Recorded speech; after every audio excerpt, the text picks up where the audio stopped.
une fête des Juifs et Jésus monta à Jérusalem. Or, à Jérusalem, près de la porte des brebis, il y a une piscine qui s'appelle en hébreu Bethesda, qui a 5 portiques. Sous ces portiques étaient couchés en grand nombre des malades, des aveugles, des boiteux, des paralytiques, qui attendaient le mouvement de l'eau, car un ange descendait de temps en temps dans la piscine et agitait l'eau, et celui qui y descendait le premier, après que l'eau avait été agitée, était guéri, quelle que fût sa maladie. Là se trouvait un homme malade depuis 38 ans. Jésus, l'ayant vu coucher, et sachant qu'il était malade depuis longtemps, lui dit « Veux-tu être guéri ?» Le malade lui répondit « Seigneur, je n'ai personne pour me jeter dans la piscine quand l'eau est agitée. Et pendant que j'y vais, un autre descend avant moi. » « Lève-toi, lui dit Jésus, prends ton lit et marche. » Aussitôt cet homme fut guéri, il prit son lit et marcha.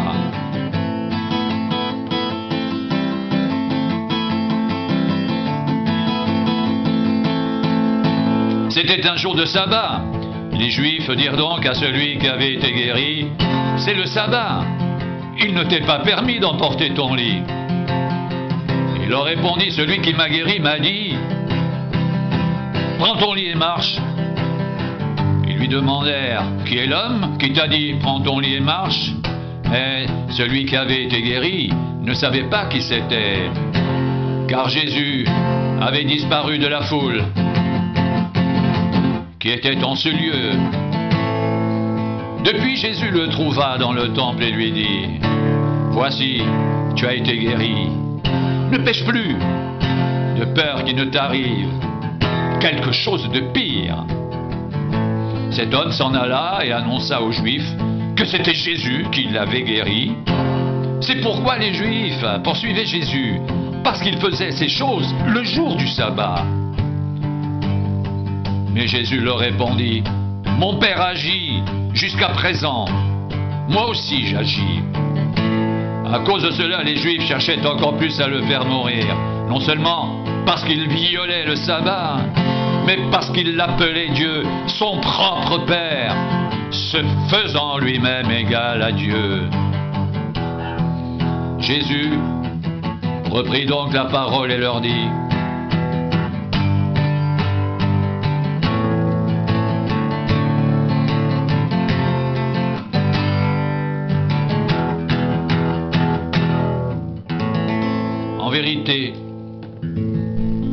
En vérité, je vous le dis, le Fils ne peut rien faire de lui-même.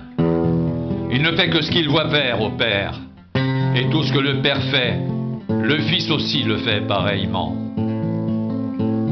Car le Père aime le Fils et lui montre tout ce qu'il fait, et il lui montrera des œuvres plus grandes que celles-ci, afin que vous soyez dans l'étonnement.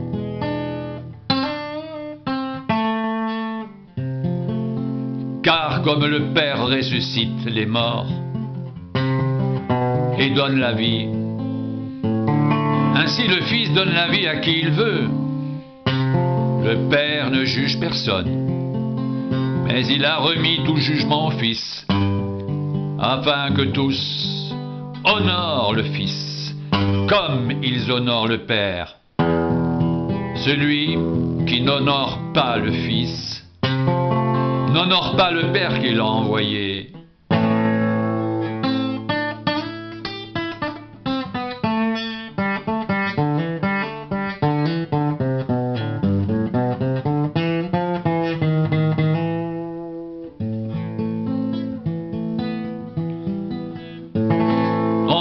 En vérité, je vous le dis, celui qui écoute ma parole et qui croit à celui qui m'a envoyé a la vie éternelle et ne vient point en jugement, mais il est passé de la mort à la vie. En vérité, je vous le dis, l'heure vient, et elle est déjà venue, où les morts entendront la voix du Fils de Dieu, et ceux qui l'auront entendu vivront, car, comme le Père a la vie en lui-même, ainsi il a donné au Fils d'avoir la vie en lui-même. et il lui a donné le pouvoir de juger, parce qu'il est fils de l'homme.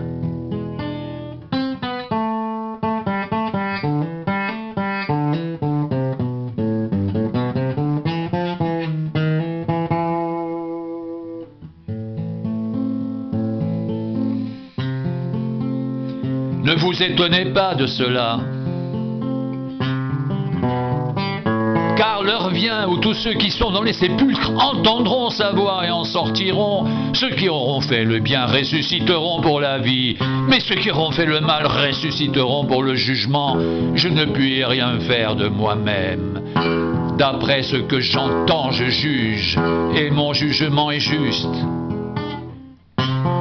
Parce que je ne cherche pas ma volonté, mais la volonté de celui qui m'a envoyé.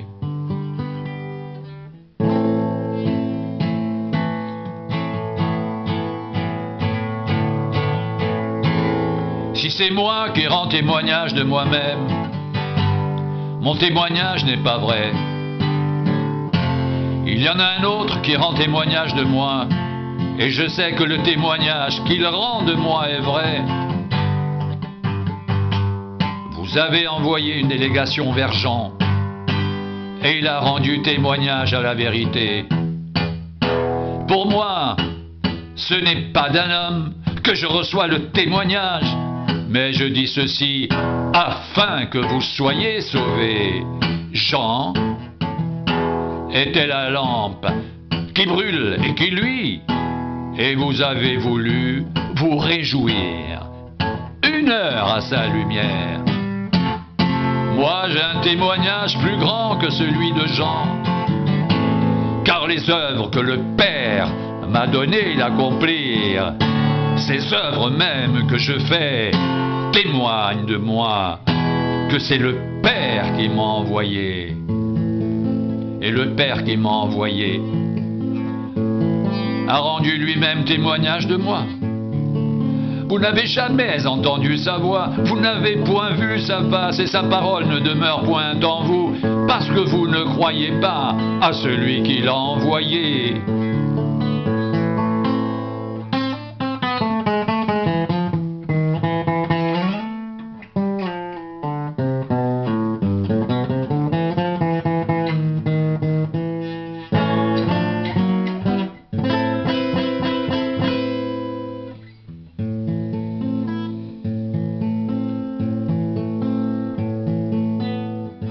Vous sondez les Écritures, parce que vous pensez avoir en elles la vie éternelle. Ce sont elles qui rendent témoignage de moi, et vous ne voulez pas venir à moi pour avoir la vie. Je ne tire pas ma gloire des hommes, mais je sais que vous n'avez point en vous l'amour de Dieu.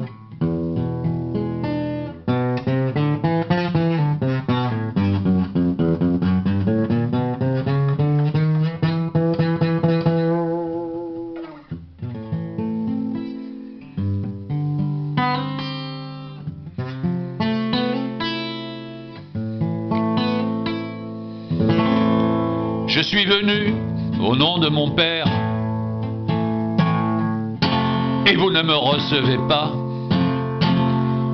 Si un autre vient en son propre nom, vous le recevrez. Comment pouvez-vous croire, vous qui tirez votre gloire les uns des autres,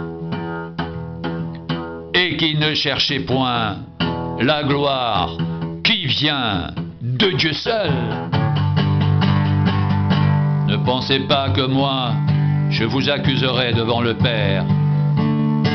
Celui qui vous accuse, c'est Moïse, en qui vous avez mis votre espérance.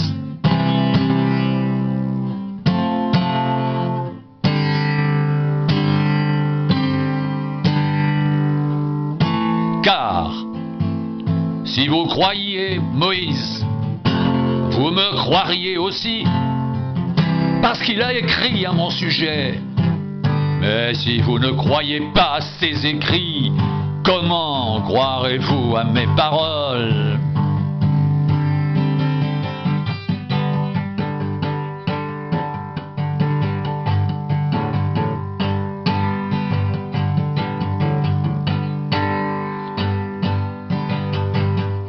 Mon père agit jusqu'à présent. Moi aussi j'agis. À cause de cela, les Juifs cherchaient encore plus à le faire mourir, non seulement parce qu'il violait le sabbat, mais parce qu'il appelait Dieu son propre Père, se faisant lui-même égal à Dieu. Jésus reprit donc la parole et leur dit: en vérité, je vous le dis, le Fils ne peut rien faire de lui-même. Il ne fait que ce qu'il voit faire au Père. Et tout ce que le Père fait, le Fils aussi le fait pareillement. Car le Père aime le Fils et lui montre tout ce qu'il fait. Et lui montrera des œuvres plus grandes que celles-ci, afin que vous soyez dans l'étonnement. Car comme le Père ressuscite les morts et donne la vie, ainsi le Fils donne la vie à qui il veut. Le Père ne juge personne, mais il a remis tout jugement au Fils, afin que tous honorent le Fils comme ils honorent le Père. Celui qui n'honore pas le Fils n'honore pas le Père qui l'a envoyé. En vérité, je vous le dis, celui qui écoute ma parole et qui croit celui qui m'a envoyé à la vie éternelle et ne vient point en jugement, mais il est passé de la mort à la vie. En vérité, je vous le dis, l'heure vient, elle est déjà venue, où les morts entendront la voix du Fils de Dieu, et ceux qui l'auront entendu vivront. Car, comme le Père a la vie en lui-même, ainsi il a donné au Fils d'avoir la vie en lui-même. Et il lui a donné le pouvoir de juger parce qu'il est Fils de l'homme. Ne vous étonnez pas de cela, car l'heure vient où tous ceux qui sont dans les sépulcres entendront sa voix et en sortiront.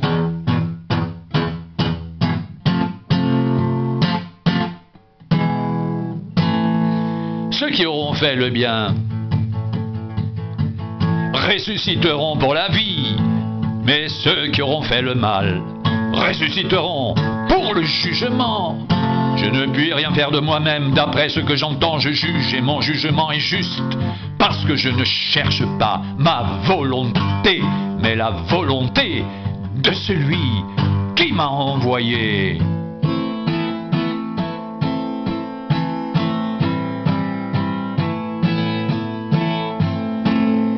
Si c'est moi qui rends témoignage de moi-même, mon témoignage n'est pas vrai. Il y en a un autre qui rend témoignage de moi et je sais que le témoignage qu'il rend de moi est vrai. Vous avez envoyé une délégation envers Jean et il a rendu témoignage à la vérité. Pour moi, ce n'est pas d'un homme que je reçois le témoignage, mais je dis ceci, afin que vous soyez sauvés. Jean était la lampe qui brûle et qui luit, et vous avez voulu vous réjouir une heure à sa lumière. Moi, j'ai un témoignage plus grand que celui de Jean, car les œuvres que le Père m'a donné d'accomplir, ces œuvres même que je fais témoignent de moi, que c'est le Père qui m'a envoyé, et le Père qui m'a envoyé a rendu lui-même témoignage de moi. Vous n'avez jamais entendu sa voix, vous n'avez point vu sa face, et sa parole ne demeure point en vous, parce que vous ne croyez pas à celui qui l'a envoyé. Vous sondez les Écritures, parce que vous pensez avoir en elles la vie éternelle. Ce sont elles qui rendent témoignage de moi, et vous ne voulez pas venir à moi pour avoir la vie. Je ne tire pas ma gloire des hommes, mais je sais que vous n'avez point en vous l'amour de Dieu. Je suis venu au nom de mon Père et vous ne me recevez pas. Si un autre vient en son propre nom, vous le recevrez.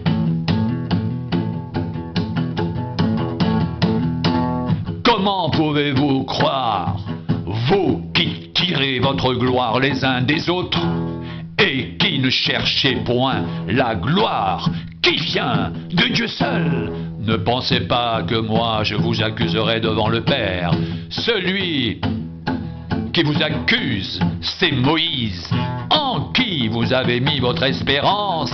Car si vous croyez Moïse, vous me croiriez aussi, parce qu'il a écrit à mon sujet. Mais Si vous ne croyez pas à ces écrits, comment croirez-vous à mes paroles?